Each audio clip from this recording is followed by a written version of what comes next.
Outdoor Secrets Unwrapped is brought to you in part by White Rocks Design Studio at Turcotte Design, who has been serving Southern Vermont for over 20 years. Fish Donkey, the future of tournament fishing. Targets Unlimited, Mercer Sports. Outdoor Secrets Unwrapped hot sauce with that big craft heat and that big craft taste. Corker Boots, P-Line, Sugar Mountain Trading Company. The Outdoor Experience Guide Service, who has been serving Southern Wisconsin for over 20 years. Cooler Guard Spray with the cleaning power of enzymes. Okuma Fishing, Hoffman Lures Incorporated, and a proud member of the Southwest Chamber of Commerce.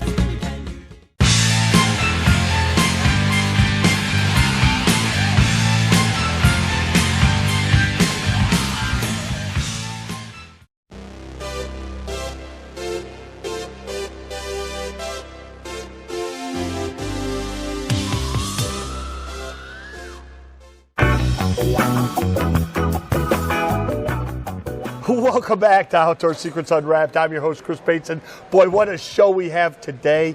We are at the Wisconsin Fishing Expo here in Madison at the Alliant Energy building here. And what a fantastic guest I have today. Daryl Christensen, Mr., and I'm going to say this, Mr. Walleye, not the other guy, Mr. Walleye. Thank you so much for coming by. You're I love welcome. it. Thank you. So, you know, it's interesting that I get to meet all these really cool anglers, the old school anglers. And there's nothing better than an old school angler. And before we get into the meat of the show, how in the world did Daryl Christian come about? It's a fairy tale story. I love fairy tales. So do my viewers. I grew up on the Fox River. Okay. In Montello, Wisconsin. Walleye run every spring, and so I learned to fish walleyes when I could hold a fishing rod. Okay. You know, I'd sit on the bank and catch them. They were so thick. I mean, you could literally see them swimming by. Like constantly. The salmon in Alaska, yes, exactly. Right? Because it was the last dam in the system. So the fish coming out of Lake Winnebago and Puckaway, Boygan, they would all come up through there. And I learned really quick how to catch them. My dad he fished for recreation, and my grandpa fished for recreation. They're fly fishermen. Okay. I got an old steel fishing rod with a bait caster. Oh, I remember those. Yeah. Red eyes, right. 4-foot rod. and my grandpa gave it to me. He says, "You need these to catch big walleyes." Right. And he was right. And boy, did I catch them on it. And through that whole time period, all I did was fish. We were not a wealthy family. We had no running water until I was like 8 years old, and my dad worked odd jobs and stuff. So I would catch fish for us to eat. Oh. And because of the pressure, right, of having to catch supper, I just got really good at it, and I was able to always bring fish home. And I actually think some of the things I learned way back then helped me be a good tournament fisherman as well, because there's pressure there, right? And you just handle the pressure better because you've had it since you were a little kid. So the Fox River, you were what, teenager, probably younger, and then you would come after school and go fishing and live bait. Was it lures? In the Fox River, what was it? Well, I used a lot of hair jigs, bucktail jigs. I used to help the DNR register deer, and then I would pawn tails off of if the guys didn't want them, I'd cut the tails off. Right. And then I'd make jigs out of those, and mainly that's what I caught them on. White bucktail jigs with a pink head. And that was the deal. Go figure, right? Yeah. And I don't I didn't use live bait much. This was the whole thing when I got into walleye tournament fishing. Well, how come these guys are all using live bait? You know, I didn't make, because I was a bass guy. Right. Okay, before we'll get to that. Yeah, okay. So I'm like, they're using live bait? Right. That should be banned. And boy, I almost got hung, you know, right. from the yard arm for even suggesting that. But some of my best tournaments were with artificials. So I grew up in the northwest suburbs of Chicago, and I would visit the Fox River quite a bit because really that was, as kids, that was a great place to go, and you'd know you'd catch something, whether it was a walleye or a, what do they call it? White bass? White bass, White bass good were white in bass there, run. and catfish and everything. Sure. So, you know, we would always go down there as kids. Yep. And then as we got older, obviously, we graduated into lakes and bigger places and better equipment and everything. Right. So I was thinking, well, gosh, all the people, too, that you would meet down there as a youngster, right? You would meet other guys. We call them river rats, obviously. What did you kind of learn from them? Well, some of the guys that I fished with back then were from Illinois, of course. Right. And they were from the Peoria area, so they had a southern accent. Right. You know, Hi, Daryl. Oh, they were great. And one of the guy's name was Ben, and he taught me how to fish carp and catfish. Okay. Because that's what they came fishing for. Right. Well, once I learned that, I started selling them.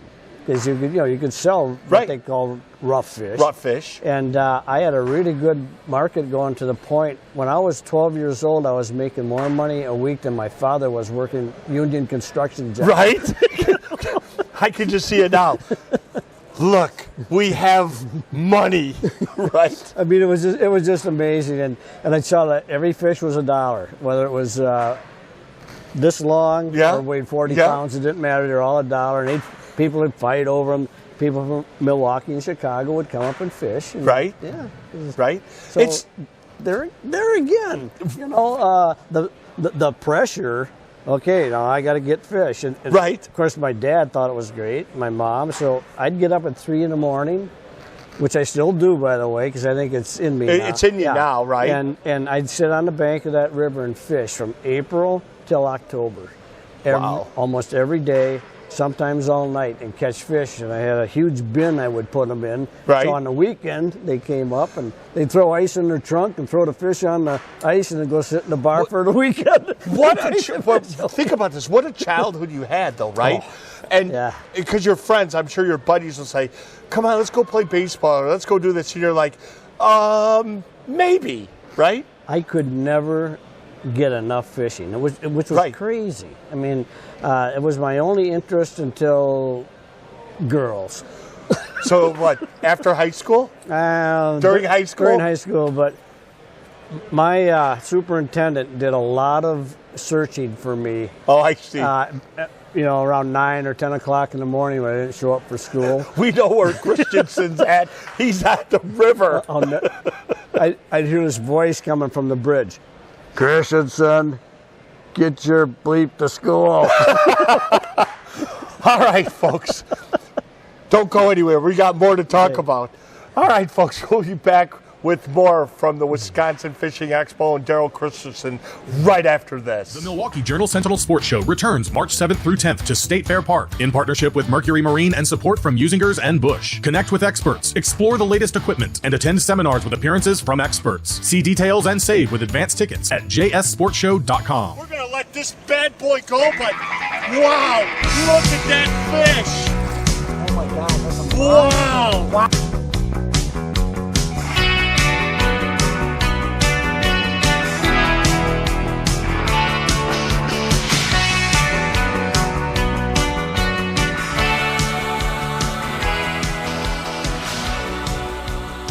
Stay tuned for your outdoor tip of the week. Hi, Dale Helgeson with your Outdoor Secrets Unwrapped tip of the week.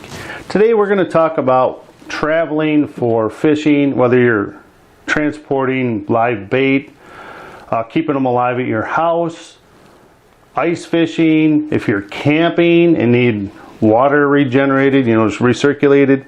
I want to talk to you about a couple little products. This is Johnson Pumps. It's a portable aeration system. And this is Dakota Lithium battery pack.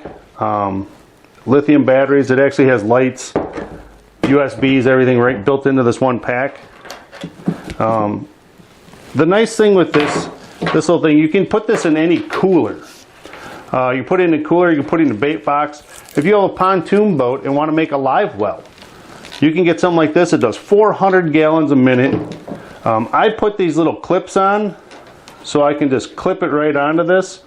I did disconnect the battery so it doesn't run out of the water.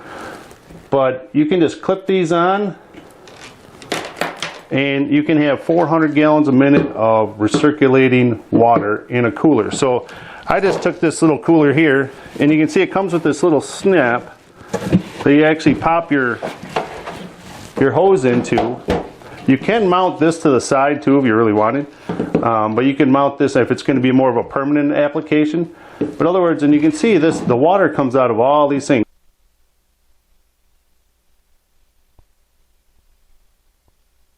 But this is a great way to keep your bait alive, whether you're on a boat, ice fishing, at your house, in your garage, just to get a nice recirculating pump. You're still going to want to change your water when you do use this, because you're going to need fresh water every other day or so. You're going to want to keep putting fresh water in there. But this will recirculate it and keep the oxygen in there to keep your bait alive. So that is your Outdoor Secrets Unwrapped. You love fishing, but hate the fishy smell that comes with it? Then you need Sugar Mountain Trading Company's Fisherman's Soap. This all-natural soap is made with charcoal, rose clay, and coffee to remove even the toughest fishy smells. It also leaves your hands feeling soft and smooth. So next time you're out on the water, don't forget to bring your Fisherman's Soap. It's the perfect way to keep your hands clean and smelling fresh.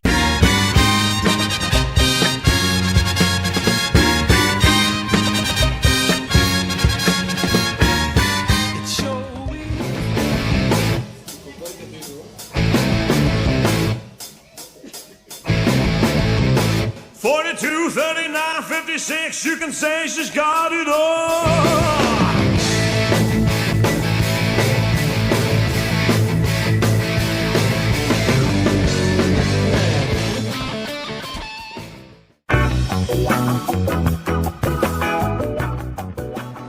Welcome back to Outdoor Secrets Unwrapped. I'm your host, Chris Pate. Sitting alongside of me, Mr. Walleye Daryl Christensen. You know what, Gary Roach, if you ever watch this, too bad.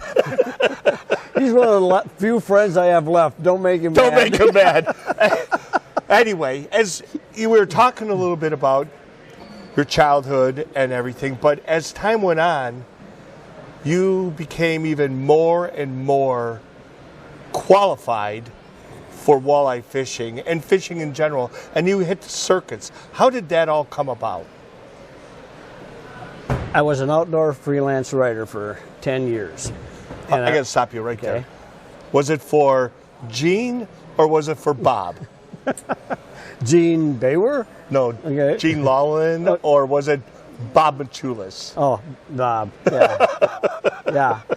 Yeah. And I was, just attending these major tournaments and stuff that were going on in the bass as a writer. As a writer. Right.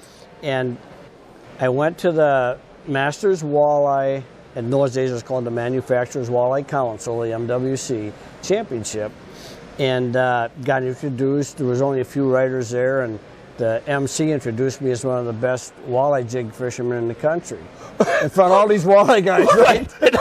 But how does he say that? I know, how does he say that, right? So I'm like, oh boy, here we go. Well, right. It got over, and one of the offended pros came over and said, if you're such a great fisherman, why don't you compete against us and see how good you really are, or what you can do. Right. And of course, that was a partner thing. I didn't have a partner, and blah, blah, blah. And so Scott Hill, who had fished it that year, was looking for a partner, and he overheard that conversation. And he came over and said, how would you like to be my partner next year? I said, seriously? He goes, yeah, seriously. I go, all right. After writing, right? Yeah. After knowing these guys, covering them in the right articles, right? So we fished. We did really great. We won a tournament. I also won the Old Style National Walleye Tournament that year, which was an individual event, and another tournament. So I won 3 tournaments that first year. Well, that got the attention of the industry, of course. Right. A lot of media happened because of that. but also Brunswick. That's when Brunswick bought the boat companies, and they're looking for walleye pros to promote their boats. Right. So, and full time. I was full time. Right.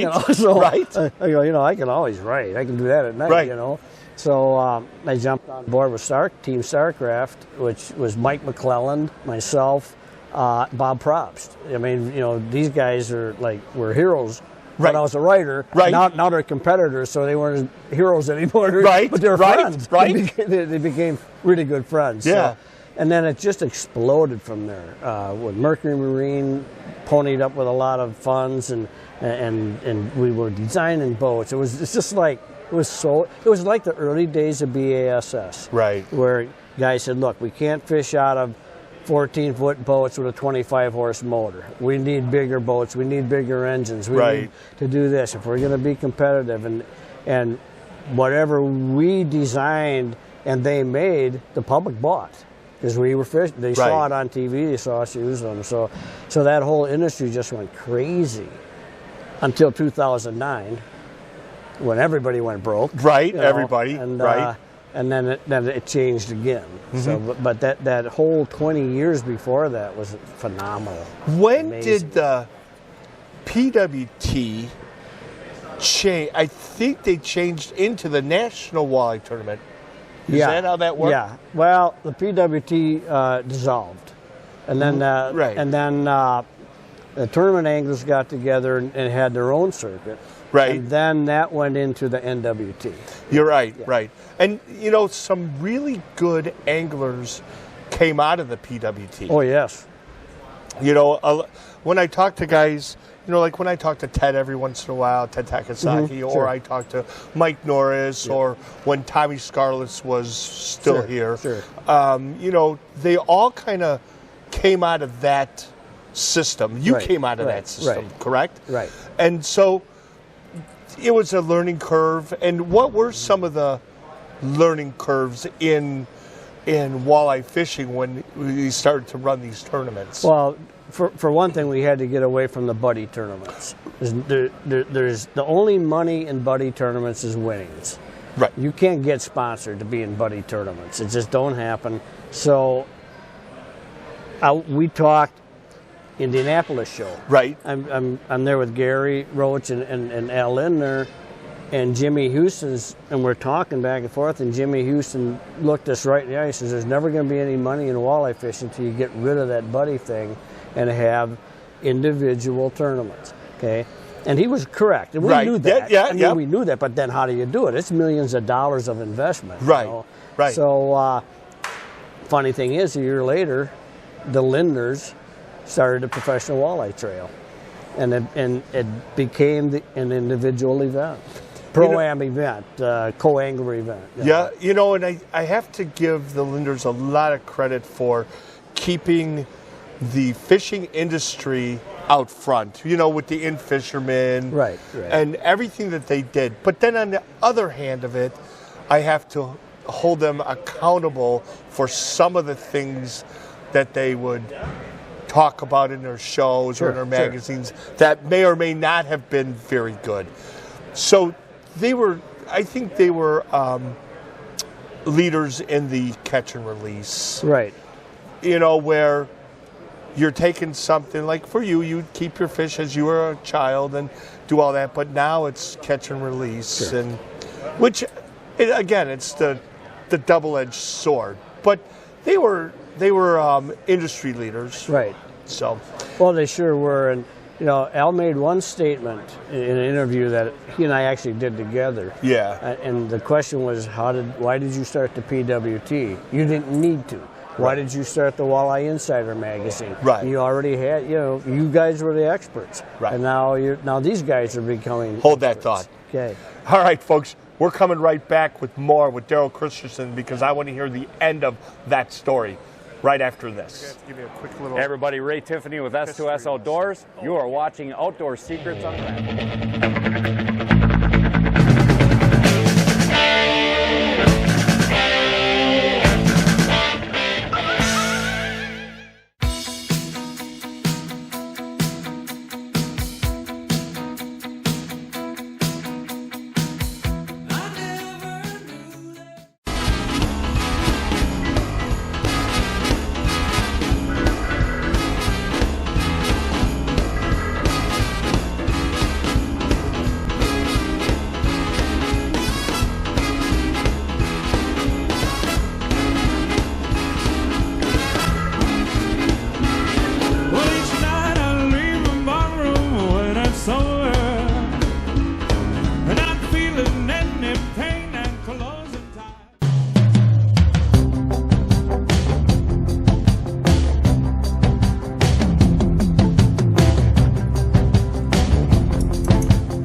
wanna speak, you want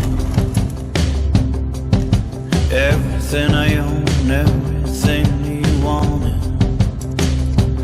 I keep running away, running away, running away.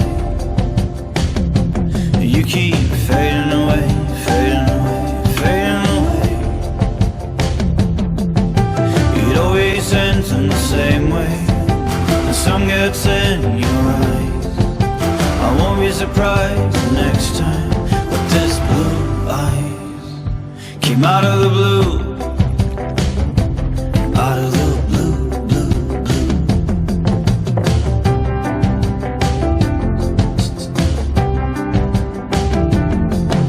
It never gets old, it never changes, does it?